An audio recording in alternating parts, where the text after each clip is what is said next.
telepon ya tadi pagi mau kesini begitu. Saya Ibu Aisyah dari Cilacap. Saya kesehariannya bantu suami ngantar-ngantar galon begitu Bu. Begitu. Ya, kalau boleh tahu panggilannya siapa ya biar akrab? Ibu Aisyah aja. Bu Aisyah ya. Jadi perjalanan dari rumah ke sini gimana ya Bu? Ya alhamdulillah lancar begitu Mbak. Bisa tadi sempat mampir ke anak untuk jenguk di pesantren. Ya begitulah Bu. Ya, sebelumnya perkenalkan nama saya Dewi Uswatun Hamidah. Di sini saya bertugas menjadi konselor pada sesi konseling ini. Ya, Ibu tahu nggak tentang konseling itu apa? Konseling itu ya setahu saya ya kalau ada masalah begitu terusan ibunya ya yang apa ya memberikan solusi begitu apa? Ya, benar. Jadi proses konseling itu proses pembantuan masalah dari klien kepada yang disilakan untuk pada konselor seperti itu Bu. Ya, di sini juga kami menjaga asas kerahasiaan yang dimana ibu bisa menceritakan apapun, hal apapun maupun rahasia atau apapun, karena akan kerahasiaan itu akan kami jaga seperti itu. Nah, terus sesi konseling ini juga memiliki waktu Bu. Kami memberikan waktu untuk ibu menceritakan masalah itu 10 menit. Ya, kalau boleh tahu ini ibu kayak sepertinya murung-murung itu gimana ya Bu? Kenapa? Begini, sebenarnya ini sih masalah anak ya. Anak saya begitu kan yang pertama kan dari kelas 4 SD sekolah dasar gitu kan cita-citanya pengen pondok ya di pesantren begitu kan. Bagi saya sih itu gak masalah ya, nggak apa-apa asal si anak itu sudah siap mental, siap begitu kan. Nah kan dia kan bayangannya dulu kan enak di pesantren, tinggal makan, sekolah tinggal sekolah, dan pada kenyataan kan begitu kan, dia harus mandiri, harus cuci baju sendiri, apa-apa sendiri begitu kan. Terusan belum juga kan masalah juga sama teman-temannya begitu kan, ada yang pro, ada yang kontra gitu kan, masalahnya banyak lah ya gitu. Saya terus masalah saya kan kalau dijengukin gitu mesti nangis kan, saya kan udah jauh terusan gimana nih perasaan saya juga kan, anak saya di sana kan jadi kepikiran juga itu bagaimana solusinya begitu. Berarti ibu ini merasakan khawatir tentang anak ibu yang ada di pondok tersebut seperti itu. Nah, terus biasanya ibu itu kalau misalnya itu dijenguk itu ibu ngapain seperti itu? Kalau dijenguk ya saya paling dia kan sebelumnya kan juga kasih kabar dulu kan, WA dulu apa saja yang diminta kayak gitu kan. Ya saya semuanya insya Allah kalau saya bisa ya saya satu persatu saya apa ya kabulkan gitu kan, bahwa nah, pikiran saya kan udah dia dari kelas 4 pengen di pesantren, pikiran saya kan udah betah di sana. Kadang saya ke sana malah ini seperti kan hari saya kan jadi gimana gitu ya, itu gimana sih solusinya gitu kan. Juga saya kan perkembangan mental anak gitu kan di sana sendiri gitu kan, mungkin bagi saya sih juga buat pelajaran dia supaya dia bisa mandiri itu bagaimana cara mengatasinya, saya emosi saya itu bagaimana. Oh ya, mungkin ibu agak lebih sabar dulu ya, lebih sabar agar si anak tersebut juga bisa mandiri di sana. Mungkin dari itu bisa ibu tuh kayak didoain agar mereka di sana tuh betah.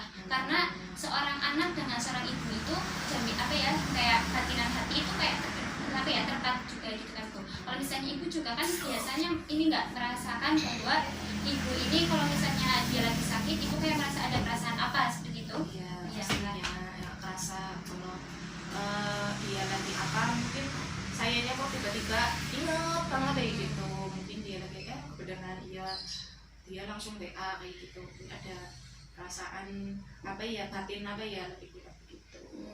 Tapi kan saya juga kepengennya sudah di pesantren berarti kan bagus ya buat dia, jadi paling ya hanya mendoakan begitu kan. Terus solusinya buat si anak itu apa nanti mungkin bisa saya sampaikan ke bagaimana.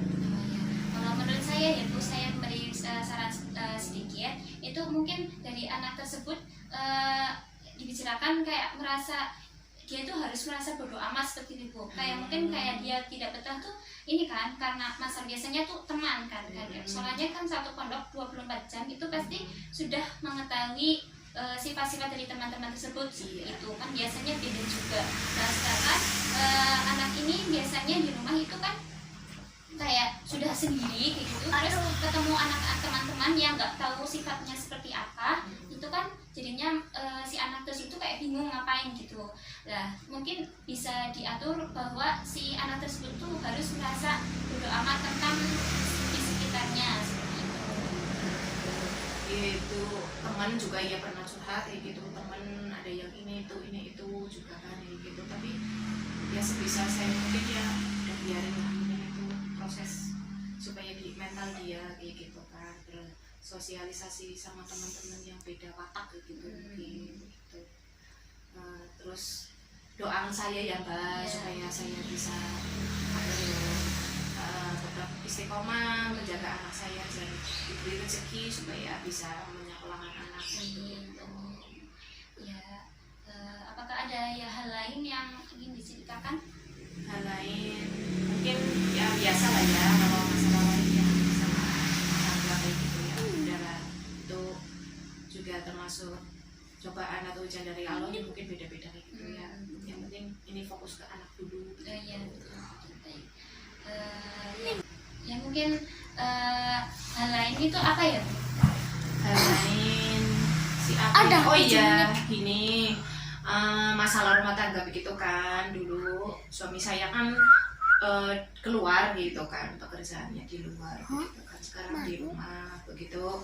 Tapi ya namanya juga rezeki juga kan, nggak ada yang tahu. Sekarang berusaha di rumah ya, walaupun kecil-kecilan ya bisa untuk makan lah ya tiap hari begitu. Gimana nih, dulu kan di luar kayak tahu sendiri kan, buka gajinya tinggal gitu kan. Sekarang saya kan tiap hari lah ya gitu, harian gitu, kadang kirim kadang enggak begitu gitu.